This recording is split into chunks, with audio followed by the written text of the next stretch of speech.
Please welcome to speak to us the funniest man on earth, a performer of legendary comic genius, a children's book author of profound depth, an individual of enormous compassion who is doing so much to make our world a better place, the great Jim Carrey.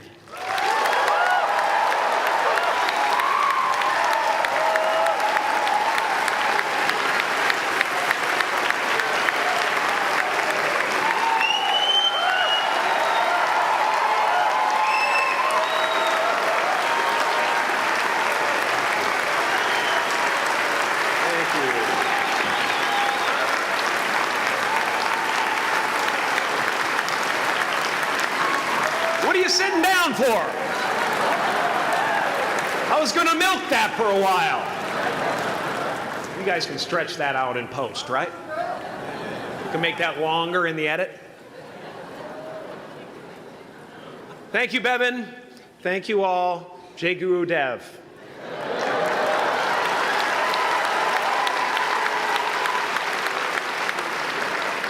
I brought one of my paintings to show you today. I hope you guys are going to be able to see it okay. It's not one of my bigger pieces, so you might want to move down front. Get a good look at it. Faculty, parents, friends, dignified guests, graduating class of 2014. And all the dead baseball players coming out of the corn to be with us today. After the harvest, there's no place for them to hide. Fields are empty. There's no cover there. I'm here to plant a seed today, a seed that will inspire you to move forward in life with enthusiastic hearts and a clear sense of wholeness. The question is, will that seed have a chance to take root? Or will I be sued by Monsanto and forced to use their seed?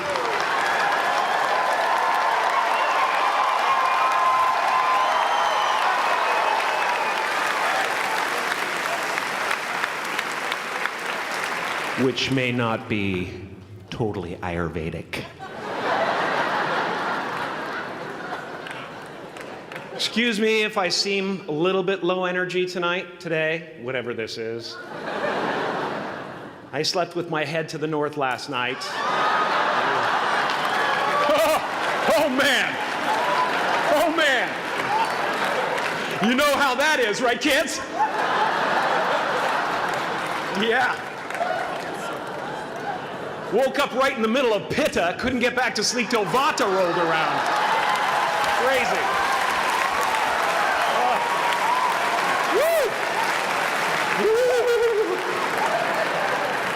But I didn't freak out, you know. I used that time to eat a large meal. Connect with someone special on Tinder. Because life doesn't happen to you, it happens for you. How do I know this? I don't, but I'm making sound, and that's the important thing. That's what I'm here to do. Sometimes I think that's the only thing that's important, really, you know? It's just letting each other know we're here. Reminding each other that we're part of a larger self. I used to think Jim Carrey is all that I was. Just a flickering light, a dancing shadow, the great nothing masquerading as something you can name. Seeking shelter in caves and foxholes dug out hastily, an archer searching for his target in the mirror, wounded only by my own arrows. Begging to be enslaved, pleading for my chains, blinded by longing and tripping over paradise. Can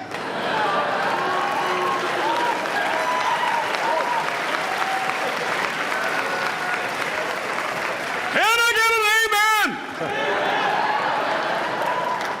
amen? You didn't think I could be serious, did you? I don't think you understand who you're dealing with. I have no limits.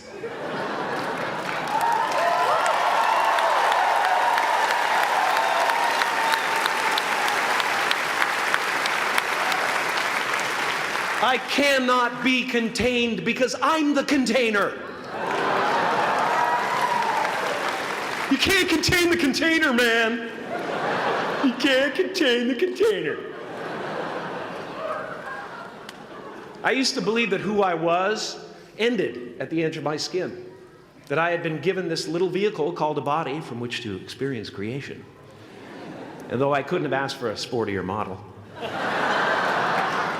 it was, after all, a loaner and would have to be returned. Then I learned that everything outside the vehicle was part of me too. And now I drive a convertible.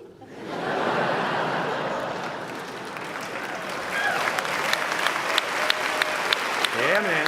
Top down, wind in my hair. Woo! I am elated and truly, truly, truly excited to be present and fully connected to you at this important moment in your journey. I hope you're ready to open the roof and take it all in. Okay, 4 more years then. They're obviously not ready. Just need some more cooking. Now, I want to thank the trustees, the administrators, the faculty of MUM for creating an institution worthy of Maharishi's ideals of education, a place that teaches knowledge and experience, the knowledge and experience necessary to be productive in life, as well as enabling the students through transcendental meditation and ancient Vedic knowledge to slack off twice a day for an hour and a half.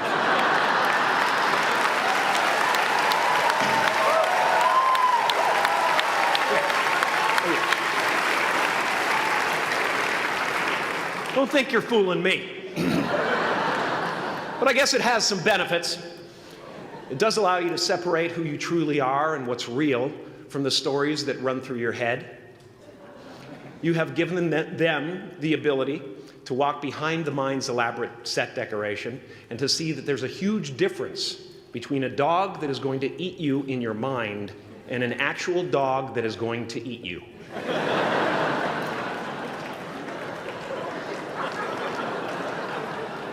That may sound like no big deal, but many never learn that distinction. And they spend a great deal of their lives living in fight or flight response. I'd like to acknowledge all of you wonderful parents. Way to go. What a fantastic job you've done. For your tireless dedication, your love, your support, most of all, for the attention that you paid to your children. I have a saying, beware the unloved, because they will eventually hurt themselves or me. But when I look at this group here, you know, I feel really safe. I do. I'm just going to say it. My room is not locked. My room is not locked. No doubt some of you will turn out to be crooks. But white-collar stuff, you know, Wall Street, that type of thing, you know, crimes committed by people with self-esteem. Stuff parents can still be proud of in a weird way. And to the graduating class of 2017, -3. You didn't let me finish. Congratulations. Yes. Give yourself a round of applause, please. Please.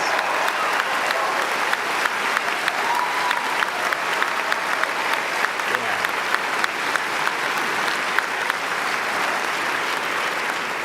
You are the vanguard of knowledge and consciousness, a new wave in a vast ocean of possibilities. On the other side of that door, there's a world starving for new ideas, new leadership. I've been out there for 30 years. She's a wildcat. Oh, she'll rub up against your leg and purr until you pick her up and start petting her, and then out of nowhere, she'll swat you in the face. It can be rough out there, but that's okay, because there's soft serve ice cream with sprinkles. I guess that's what I'm really trying to say here today. Sometimes it's okay to eat your feelings. Now, fear is going to be a player in your life, but you get to decide how much. You can spend your whole life imagining ghosts, worrying about the pathway to the future, but all there will ever be is what's happening here, and the decisions we make in this moment, which are based in either love or fear. So many of us choose our path out of fear disguised as practicality. What we really want seems impossibly out of reach and ridiculous to expect, so we never dare to ask the universe for it. I'm saying I'm the proof that you can ask the universe for it. Please.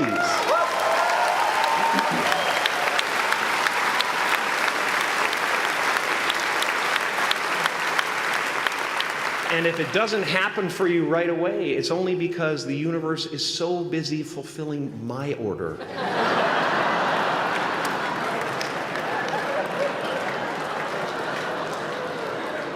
Party size! My father could have been a great comedian, but he didn't believe that that was possible for him. And so he made a conservative choice. Instead, he got a safe job as an accountant. And when I was 12 years old, he was let go from that safe job. And our family had to do whatever we could to survive. I learned many great lessons from my father, not the least of which was that you can fail at what you don't want. So you might as well take a chance on doing what you love.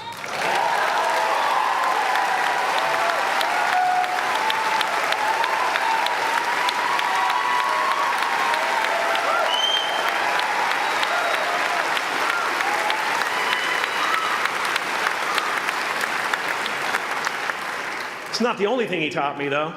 You know, I watched the effect of my father's love and humor and how it altered the world around me. And I thought, that's something to do. That's something worth my time. It wasn't long before I started acting up. You know, people would come over to the house and they'd be greeted by a 7-year-old throwing himself down a large flight of stairs. They would say, "What happened?" And I would say, "I don't know. Let's check the replay." I'd go back to the top of the stairs and come back down in slow motion.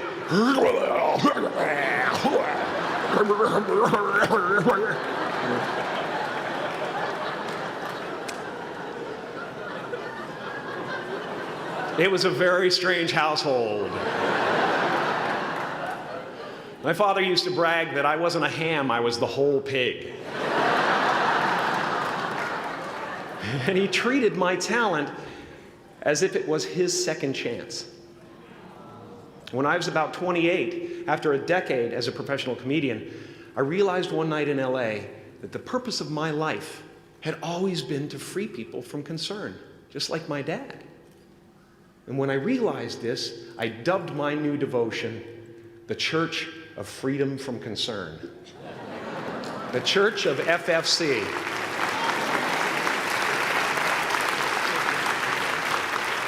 And I dedicated myself to that ministry. What's yours? How will you serve the world? What do they need that your talent can provide? That's all you have to figure out. As someone who's done what you're about to go and do, I can tell you from experience, the effect you have on others is the most valuable currency there is.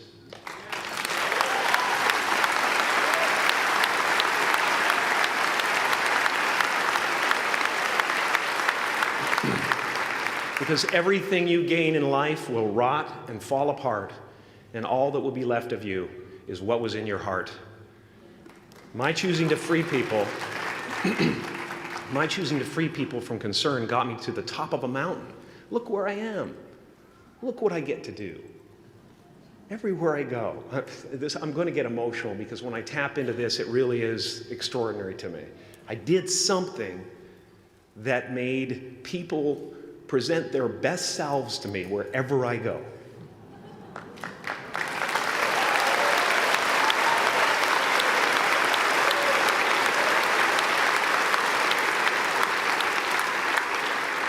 I am at the top of the mountain, and I was, and the only one I hadn't freed was myself, and that's when my search for identity deepened. I wondered who I'd be without my fame. Who would I be if I said things that people didn't want to hear? Or if I defied their expectations of me? What if I showed up to the party without my Mardi Gras mask and refused to flash my breasts for a handful of beads? I'll give you a moment to wipe that image out of your mind. But you guys are so ahead of the game. You already know who you are. And that peace that we're after lies somewhere beyond personality, beyond the perception of others, beyond invention and disguise, even beyond effort itself. You can join the game, fight the wars, play with form all you want, but to find real peace, you have to let the armor go. Your need for acceptance can make you invisible in this world. Don't let anything stand in the way of the light that shines through this form. Risk being seen in all of your glory.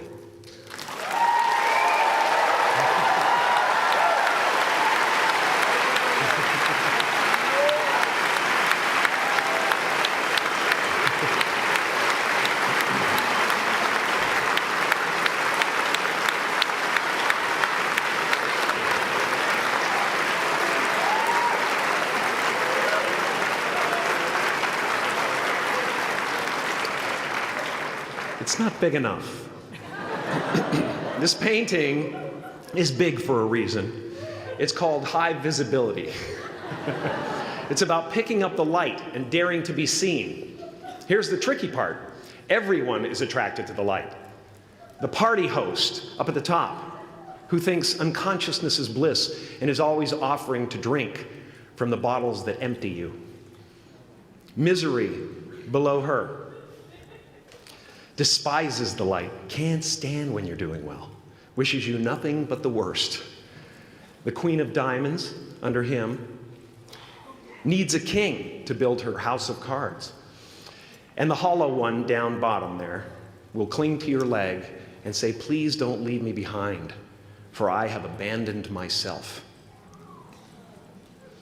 Even those who are closest to you and most in love with you, the people you love most in the world, will find clarity confronting at times. This painting took me thousands of hours to complete. And when I was finished, thank you, thousands of hours, yes. I'll never get them back. I'll never get them back. I worked on this for so long. I was weeks and weeks like a madman alone on a scaffolding. And when I was finished, one of my friends said, this would be a cool blacklight painting. So I started over.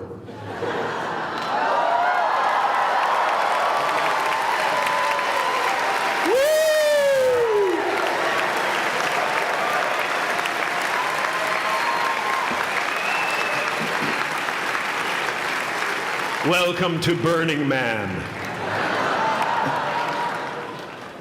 Some pretty crazy characters up there, but better up there than in here. You know, painting is one of the ways, thank you. Painting is one of the ways I free myself from concern, a way to stop the world through total mental, spiritual, and physical involvement. But even with that comes a feeling of divine dissatisfaction, because ultimately, we're not the avatars we create. We're not the pictures on the film stock. We are the light that shines through. All else is just smoke and mirrors, distracting, but not truly compelling. I've often said that I wished people could realize all their dreams and wealth and fame, and so that they could see that it's not where you're going to find your sense of completion. Like many of you, I was concerned about going out into the world and doing something bigger than myself, until someone smarter than myself made me realize that there is nothing bigger than myself.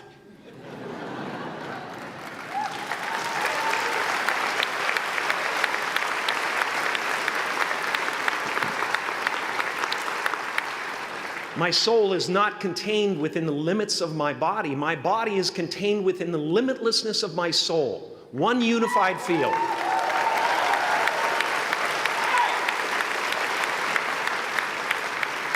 One unified field of nothing, dancing for no particular reason, except maybe to comfort and entertain itself.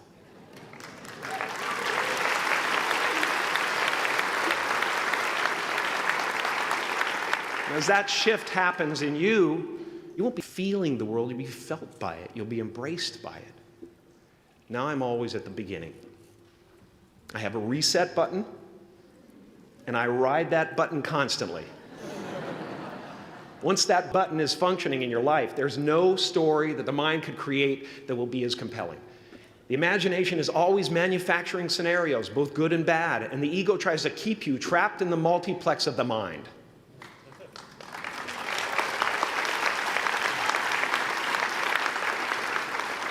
Our eyes are not viewers, they're also projectors that are running a second story over the picture that we see in front of us all the time. Fear is writing that script, and the working title is, I'll Never Be Enough.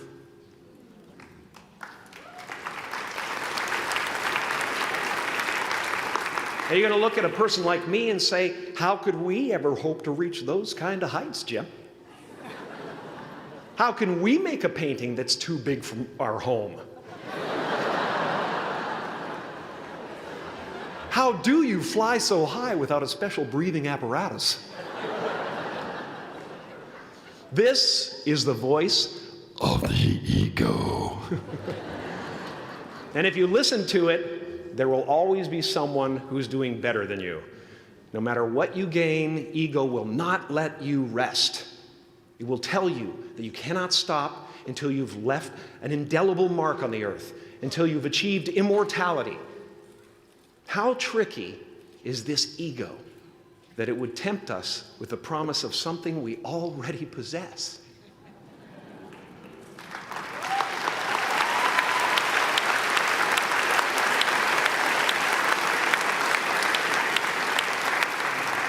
So, I just want you to relax.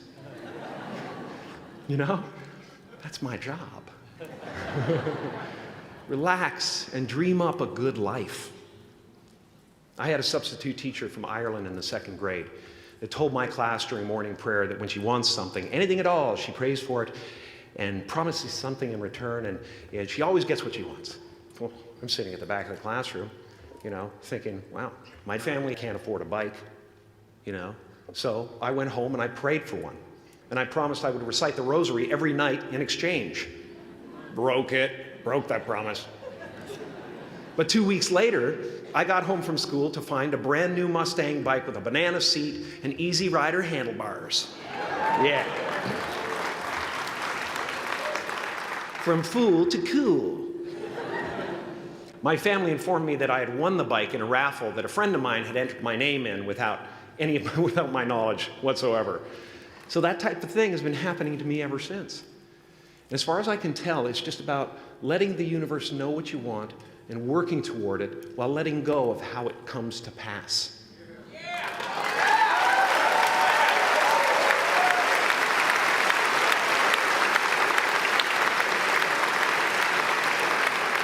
Your job is not to figure out how it's going to happen for you, but to open the door in your head. And when the door opens in real life, just walk through it.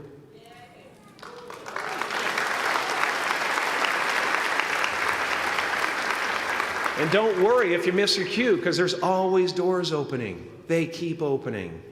And when I say life doesn't happen to you, it happens for you, I really don't know if that's true. I'm just making a conscious choice to perceive challenges as something beneficial so that I can deal with them in the most productive way. You'll come up with your own style. That's part of the fun.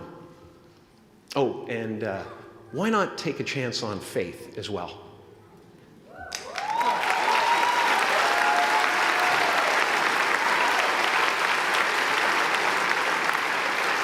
Take a chance on faith. Not religion, but faith. Not hope, but faith. I don't believe in hope. Hope is a beggar. Hope walks through the fire, and faith leaps over it.